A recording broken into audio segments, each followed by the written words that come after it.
Do you think the Spring Festival is all about setting off firecrackers, eating dumplings, and getting red envelopes? Behind these lively and festive customs, there is not only a legend of a horror monster that eats children, but also closely related to the sacred, sacrificial rituals thousands of years ago and the decrees from the royal family. Will this be a simple festival? Every year, more than 1 billion people around the world celebrate this grand holiday with lights and joy in every household. However, under this excitement, the true origin of the Spring Festival is far more ancient, complex, and mysterious than we think. It is an epic that spans thousands of years, evolving from reverence for the gods and remembrance of ancestors to a national mobilization against fear, and finally to the global celebration of family, hope, and rebirth as we know it today. Today, let's travel through time and space, go back to that ancient era full of myths and legends, and uncover for you 5 secrets about the origin of the Spring Festival that you can't miss. I'm Curioscope, Curiosity Mirror, a blogger who has poor editing and only shares dry goods. Drive the new year to welcome the new year, a national mobilization from ancient times. To unlock the secret of the Spring Festival, we must first start with one of the most widely circulated stories, the legend of the year beast. According to legend, in ancient times, there was a monster called Nian lurking in the deep mountains or on the seabed with sharp horns on its head and sharp claws like knives. And it was extremely ferocious. It has been sleeping for many years, but every night on the 30th day of the lunar month, it will wake up, break into villages to devour livestock, destroy farmland, and even prey on children. Therefore, on this day, the villagers had to help the old and the young and flee to the mountains to hide.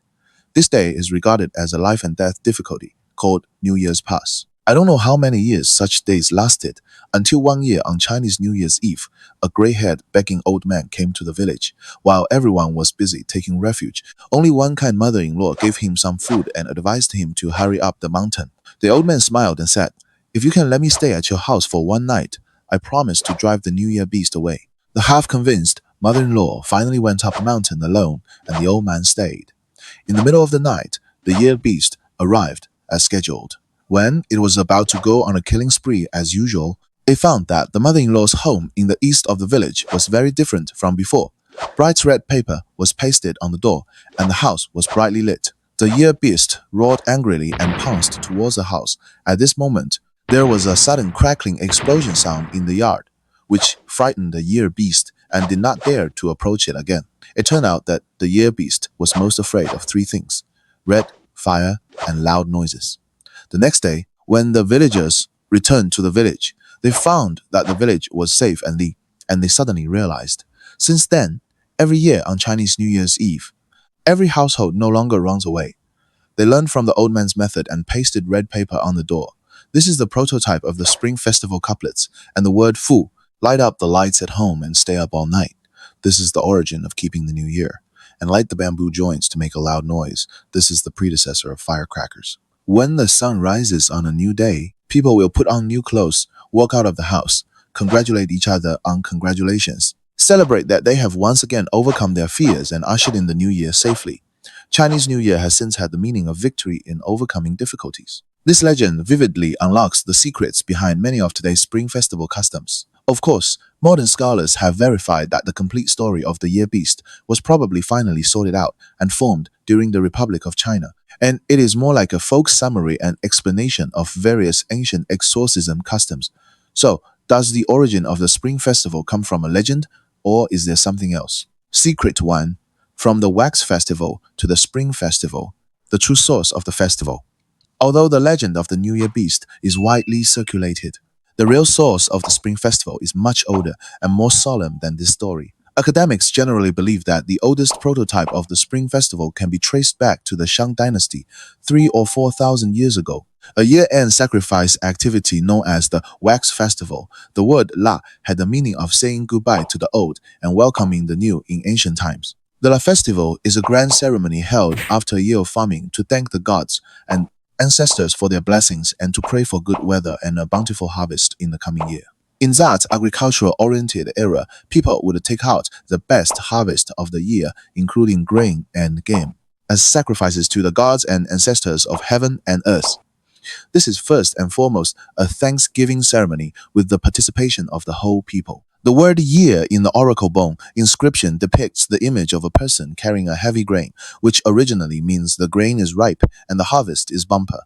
Therefore, the earliest Chinese New Year does not celebrate the beginning of the new year in time, but the harvest node in agriculture. It can be said that the cultural genes of the Spring Festival are engraved with respect for the land and harvest from the beginning. This tradition continued and developed in the Zhou dynasty. In the Han dynasty, with the popularity of the custom of setting off firecrackers to expel ghosts and monsters in the mountains, the elements of exorcising evil spirits and avoiding evil spirits began to be combined with the Thanksgiving sacrifice at the end of the year. Since the Wei, Jin, Northern and Southern dynasties, the focus of the festival has gradually shifted from solemn sacrifices to celebrations within the family. People began to clean on this day, which means getting rid of Qianbuxing. The family sat around for a reunion dinner and stayed up all night to keep the new year. Therefore, the root of the Spring Festival we are celebrating today is not simply to drive away a monster, but it was born from the sacred wax sacrifice thousands of years ago. It is first and foremost a Thanksgiving festival to thank heaven, earth, gods, and ancestors. The second is a day to exorcise evil spirits, using firecrackers and red to sweep away bad luck. Secret 2. An imperial decree of Emperor Wu of the Han Dynasty set the time coordinates for the Spring Festival. What do we call the first day of the first lunar month? Today, for the new year. This seemingly natural day was actually finally determined by an emperor through an imperial edict. In the long history, which day of the first day of the new year has been uncertain. The Xia dynasty took the first month of Manchu as the beginning of the year. In the Xiang dynasty, the new year was changed to the 12th month of the lunar calendar. The Zhou dynasty advanced it to November. After Qin Shi Huang unified the six kingdoms, he set the new year on the first day of October. This calendar confusion continued until the early years of the Han dynasty. The key figure who changed all this was Liu Qie, Emperor Wu of the Han dynasty. In 104 BC, Emperor Wu of the Han dynasty promulgated the famous Taichu calendar.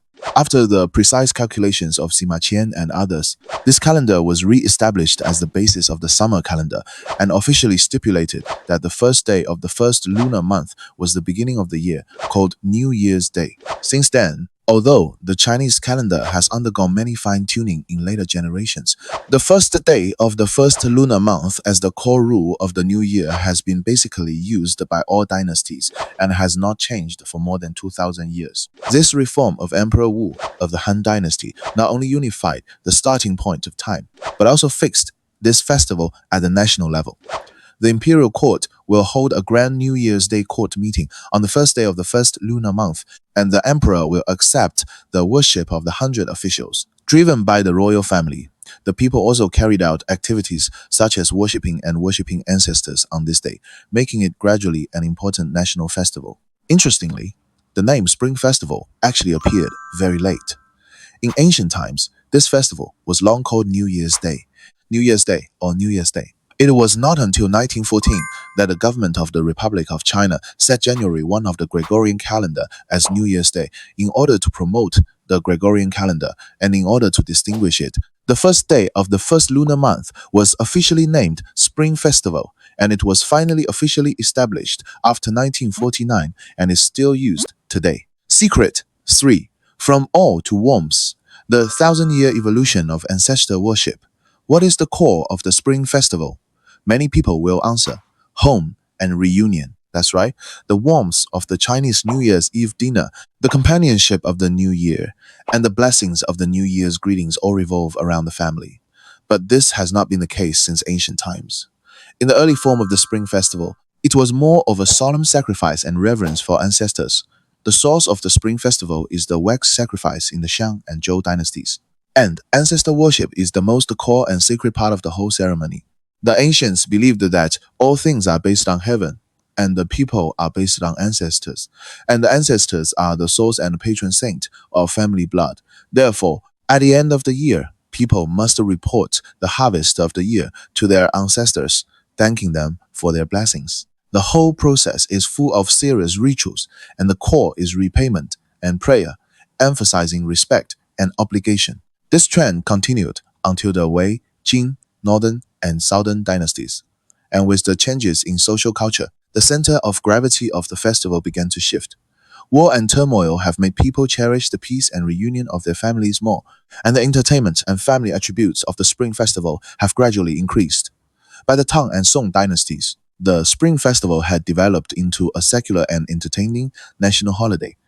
The Tang dynasty stipulated a 7-day holiday for the Spring Festival, while the Song dynasty invented firecrackers using gunpowder and New Year's greetings to give blessings to each other, and the festive atmosphere of the festival was pushed to a climax. Since the Ming and Qing dynasties, the Spring Festival customs we are familiar with today have basically taken shape. Chinese New Year's Eve dinner has become an unshakable tradition. No matter how far away they are from home, people try their best to rush home on Chinese New Year's Eve and share a sumptuous dinner with their loved ones. The meaning of this meal has long transcended the food itself. It symbolizes the integrity and harmony of the family. Therefore, the third secret of the Spring Festival is its transformation in the emotional core. From the solemn reverence for ancestral gods at the beginning, it has gradually evolved into the cherishing and praise of the warmth of real families. Although the ritual of ancestor worship has been preserved, its focus has changed from a sacred ritual to a warm bond that maintains family emotions. Secret 4. The 10,000 taels of gold and more than every year eaten. If the Chinese New Year's Eve dinner is the highlight of the Spring Festival, then every dish on the table can be said to be a secret word full of blessings. Chinese people are good at using homophonic sounds and symbols to skillfully integrate the good expectations of the new year into delicious dishes. Among them, the most representative are undoubtedly dumplings in the north and rice cakes in the south. Eating dumplings during the Chinese New Year is said to have a history of nearly 2,000 years. The word dumplings is homonymous with jiaozi, which means more years of jiaozi, representing the alternation of old and new years. What's more, the shape of the dumplings resembles ancient Chinese gold ingots. Therefore, making dumplings and eating dumplings on Chinese New Year's Eve has the beautiful meaning of attracting wealth and treasure. In the South, rice cakes are an essential holiday delicacy. Cake and high are homonymous. Eating rice cakes means rising every year, hoping that life, career, and studies can get better and better year by year in the coming year. Of course, a complete fish is absolutely indispensable on the table of Chinese New Year's Eve dinner. This fish is often the last course, and people usually don't eat it all because fish and yu are homonymous, symbolizing surplus every year, hoping that there will be a surplus of wealth and good luck in the new year. In addition, there are glutinous rice balls that symbolize reunion, oranges that represent good luck, and so on. Behind each dish, there is an auspicious meaning, which together constitutes a New Year's blessing picture with full color and flavor. This is the fourth secret of the Spring Festival, the secret language of food. Secret 5. From the Chinese New Year to the World Festival, a cultural heritage of all mankind.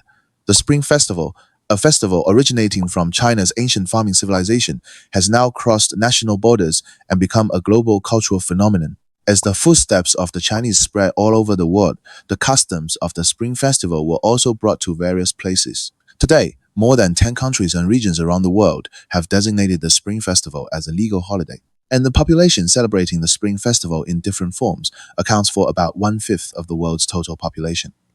Every Spring Festival, from New York to London to Sydney, you can see the jubilant procession of dragon and lion dances and gorgeous lantern decorations, and the Spring Festival has become a bright business card for the world to understand Chinese culture. On 22 December 2023, and the United Nations General Assembly passed a resolution officially designating the Spring Festival Lunar New Year as a United Nations holiday.